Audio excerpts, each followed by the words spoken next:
नरेंद्र मोदी तिसऱ्यांदा पंतप्रधानपदी विराजमान होणार। शपथविधीसाठी रविवारी संध्याकाळी 7:15 मुहूर्त। अखेर ठरलं, राष्ट्रवादीकडून प्रफुल्ल पटेलांची मंत्रिपदी वर्णी। प्रफुल्ल पटेल होणार केंद्रीय मंत्री, उद्या घेणार मंत्रिपदाची शपथ। केंद्रातील मंत्रिपदासाठी भाजपकडून 5 खासदारांची नावं चर्चेत। उदयनराजे भोसले, रक्षा खडसेंच्या नावाची चर्चा, तर गडकरी, पीयूष गोयल, नारायण राणे यांना पुन्हा संधी मिळण्याची शक्यता। पक्षात मेरिटप्रमाणे मंत्रिपद मिळेल। मंत्रिपदापेक्षा पक्ष संघटना वाढवण्यात मला जास्त रस। मंत्रिपदाच्या चर्चांवर खासदार श्रीकांत शिंदेंचं स्पष्टीकरण। मुंबई शिवसेना उद्धव बाळासाहेब ठाकरे पक्षाला मराठी माणसानं मतं दिली नाहीत। एका विशिष्ट समाजाच्या ताकदीवर ते निवडून आले। कोकणात ठाकरेंना लोकांनी हद्दपार केलं। देवेंद्र फडणवीसांचा ठाकरेंवर हल्लाबोल। रोहित पवारांचं वक्तव्य म्हणजे राजकीय डाव। आमदार माणिकराव कोकाटे यांचा रोहित पवार यांच्यावर हल्लाबोल। शिवसेना उद्धव बाळासाहेब ठाकरे पक्षाचे 2 खासदार शिवसेनेच्या संपर्कात। शिवसेनेचे नवनिर्वाचित खासदार नरेश म्हस्केंचा मोठा दावा। मराठा आरक्षण दिलं नाही तर 288 जागांवर उमेदवार देणार, नाव घेऊन पाडणार। विधानसभेच्या पार्श्वभूमीवर जरांगे पाटलांचा सरकारला अल्टिमेटम।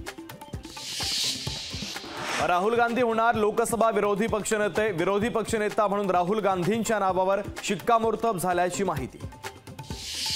घाटकोपर होर्डिंग दुर्घटना प्रकरणी दोघांना गोव्यातून अटक। मुख्य आरोपी भावेश भिंडेच्या अटकेनंतर आणखी दोघांना घेतलं ताब्यात। आतापर्यंत या प्रकरणी 4 जणांना पोलिसांनी केली अटक।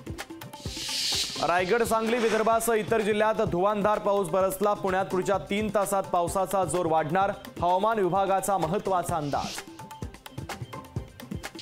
नरेंद्र मोदींच्या शपथविधीला 7 परदेशी नेते उपस्थित राहणार। दिल्लीमध्ये हाय अलर्ट जारी। नवी मुंबईत भाजपच्या वतीने आनंदोत्सव साजरा। कार्यकर्त्यांनी गाण्याच्या तालावर धरला ठेका। मोदी तिसऱ्यांदा पंतप्रधान होत असल्याचा जल्लोष। उद्या प्रत्येक विधानसभेत होणार जल्लोष। 288 मतदारसंघात भाजप करणार जल्लोष। भाजप प्रदेश अध्यक्ष चंद्रशेखर बावनकुळेंची माहिती। शक्तीपीठ महामार्गाच्या मुद्द्यावरून समरजित घाटगे आक्रमक। भाजप नेते समरजित घाटगेंचा शक्तीपीठ महामार्गाला विरोध। लातूर लोकसभा निवडणुकीमध्ये काँग्रेसला गड राखण्यात यश। अमित देशमुख भावी मुख्यमंत्री अशा आशयाचे झळकले बॅनर। मराठा समाजाला आरक्षण मिळावं या मागणीसाठी आमरण उपोषण। बार्शी तहसील कार्यालयासमोर आनंद काशीद यांचं अर्धनग्न आंदोलन।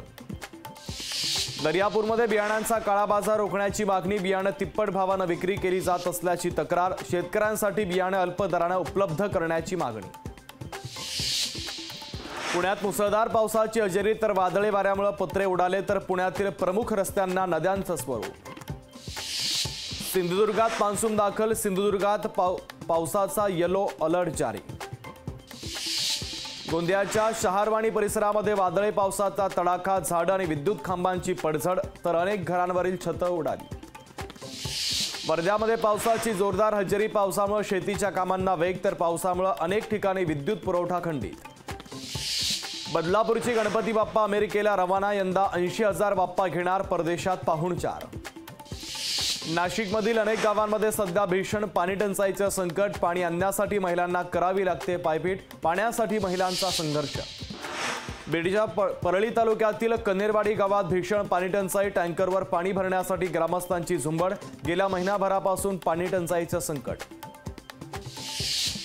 सांगलीच्या मिरजमध्ये बनावट नोटांच्या कारखान्यावर छापा। 1,90,000 नोटांसह 3 लाखांचा मुद्देमाल जप्त।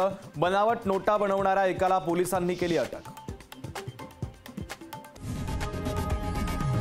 लोकशाही मराठी ऐका, पहा, जागरूक रहा।